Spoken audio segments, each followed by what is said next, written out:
With the constant talk about ways to lower pollution within our planet's water system, there tends to be a topic that most do not realize causes harm and is often overlooked. What is that, you may ask? Well, the proper term is agricultural runoff. This pollutant started when factory farming was preferred over organic farming. Often on factory farms, there are thousands of animals kept in captivity, and the usage of harsh fertilizers and chemicals on crops.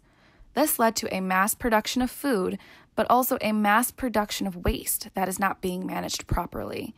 We call this waste agricultural runoff, which includes harsh chemical fertilizers and many traces of manure from cows, pigs, and other animals.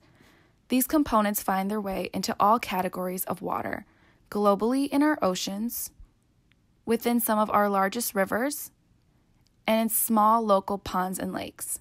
But who consumes this water? People. All of us do. So what can we do to make a change? The encouragement and support of organic farming, taking farming back to how it used to be, natural, eating more sustainable diets, less animal product consumption, and we also need to demand a change in industrial farming. These changes will be helpful in stopping agricultural runoff from running out of control.